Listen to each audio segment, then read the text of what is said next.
Thank you very much for that speech, Zrcalo. We have Thank some you. questions for you. Karatsky, you first, and then Simba. Hi, I want to ask, when you say like about petty dramas and all that, isn't that kind of general issues with any internet group, not specific to furries? I adminned quite a few other groups, and I think the largest drama that I have actually witnessed with my own eyes was actually in the furry fandom, about pretty much because how broad it is and how um, a lot of groups are very accepting, and a lot of groups, you get large groups, and then those groups split off into smaller groups, and then I think that's one of the biggest issues. Whereas when I see with anime and stuff like that, it's usually you've got Evangelion fans, and the Evangelion fans stick in a small group, and the larger anime group doesn't really get to see a lot of that. Whereas furry is a lot of interconnected stuff. All right, that's my question. Thank you. Simba. Hi, Zrcalo. So, focusing on the first sort of part of what you said, don't you feel that getting involved with NSFW content is just a natural part of puberty and growing up? The kids in my school were going out having sex in real life from age 14, 15, 16. Given that with puberty, kids will be naturally curious. Wouldn't you rather people looked at porn on the internet or yiffed with other furries than went out and potentially got exploited sexually or even became teenage parents in real life? It's really interesting. I might have. I'm 30, and I might have grown up in a very different era. But a lot of the people that I knew growing up were not active at all sexually. We didn't have any problems with teenage pregnancies. I think there was only one person when they got 17 or so that got pregnant. It was a very strange thing because we'd never seen anything like that before. Just a regular junior high there was just really not sexual stuff around, and I guess if people did say a lot of that, then it wasn't around anything that was around me. I was very social in a lot of groups, very popular in a lot of groups, especially in high school. And the very biggest thing was people who were remotely sexual or talked about sexual things were pretty much ostracized. Right, okay. It may just be a cultural thing then. Thank you. Yeah, I think it's just a simple cultural thing. Okay. Thank you very much. So I think wait, no? Are there no more questions? Oh, I would just like to interject because I just remembered something that may actually fit into what Simba asked. Yep. In my state, anyone under the age of 18 is not allowed to participate in anything sexual or they will be arrested. Okay. It's 16 here, but yeah, they do it earlier, absolutely. 13, 14 is fairly common here. It shouldn't be, but yeah. Okay. Right then, I believe Felix. Oh no, a load more questions have just popped up, so I'll take these. But this is the last call for questions. If you have them, react now or forever hold your peace. Until the next speaker. Okay. So Death, then Elt, then Texan, then Inari, and we'll move on after that. All right. So my question is, let me think. I know about like furry drama that I've even seen on Facebook. I think. What about I guess like the popular furries there? Do you also find that people are like they look down upon them more, and it just creates even more unhealthy relations between the community because people just hate them sometimes? I think that actually the popular thing is actually a very good thing to bring up. I used to be super, super popular, no longer just because of, things fade. But being super popular is a heavy, heavy weight upon a lot of the popufers. And they're very, very scrutinized.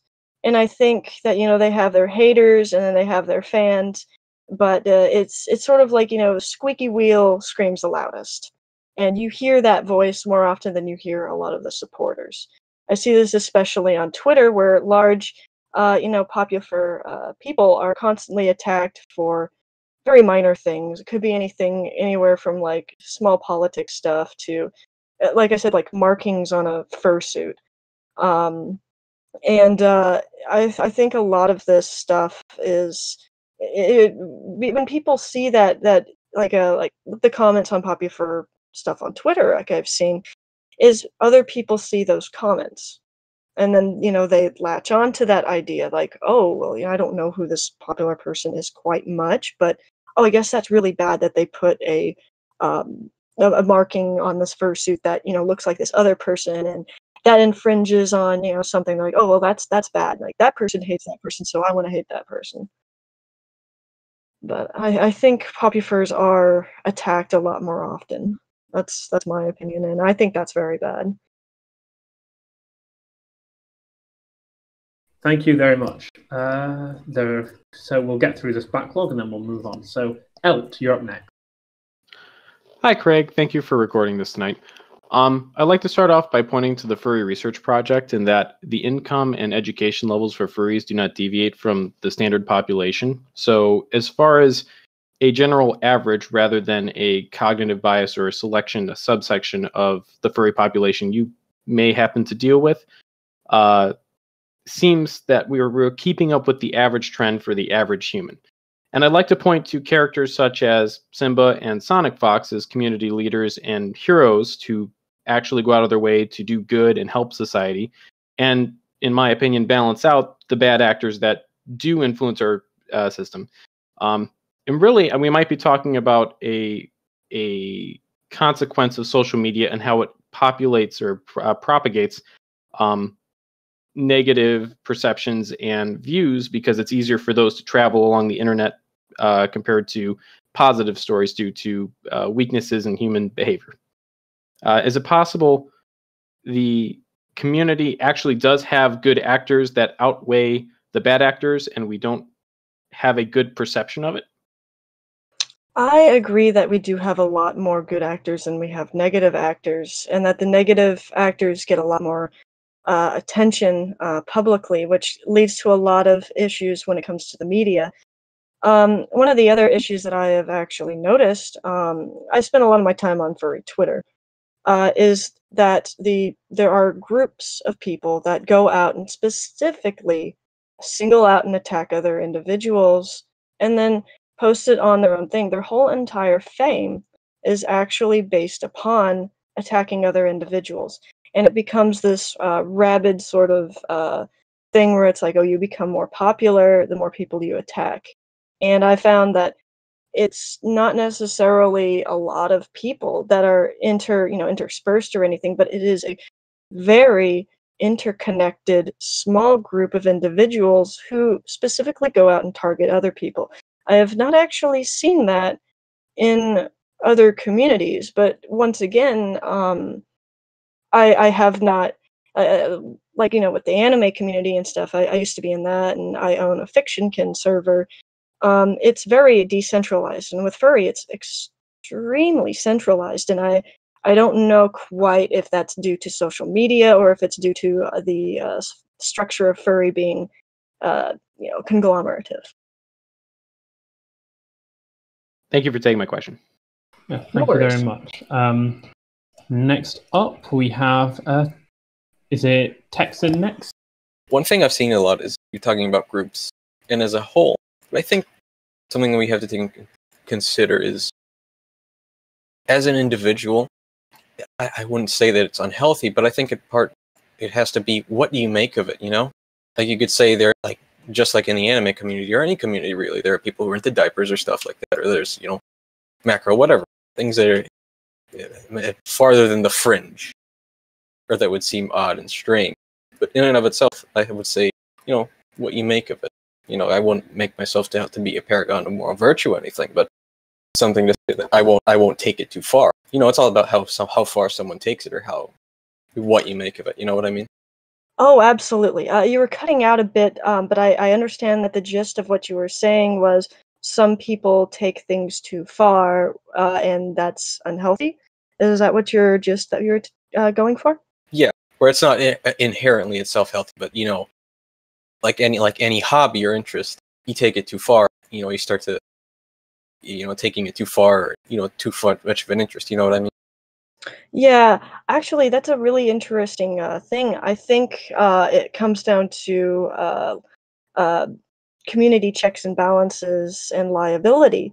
I've talked to quite a number of individuals who have, come to me with a lot of issues, and they said they were like, okay, I was involved in this group, and I had people encouraging me to, get into this and get into this, and they were like, it got really bad, and it took over my life. And some of the people, it got them in actual trouble. I actually had a commissioner that was arrested for having child porn on his computer. He had just turned 18, and he had that. I had no idea or anything like that, but it was covered, and I do believe that he was encouraged by other individuals to have this. I don't know enough about the situation in depth, but from what I've been told, he was more groomed and encouraged into that sort of behavior. And I think with furry, we need a lot more checks and balances, especially, well, like I said, with those microcosm communities. Yeah, I understand perfectly. Sorry, I need us to move on because we're running out of time here. No Inari, worries. you're our last question for Zrcalo. Zrcalo, Mm-hmm. as a member of the Dutch Angel Dragon community, I have seen drama in it. I'm just interested as to what drama you have seen from that community. Oh, I used to work for a virtual pet site, and with a lot of the drama and stuff came from specific markings that oh, uh, the creator of Dutch Angel Drugs, I can't remember her name right now, and she specifically said, "Don't use these markings. Yeah. This goes with my character." And a lot of people were putting those markings on their pets, whether they were angel dragons or not, and started a lot of infighting and drama. Yes, I've seen that as well. Cool. Sorry, Thanks it for has your to be a answer. call and response. Okay. Thank you so much.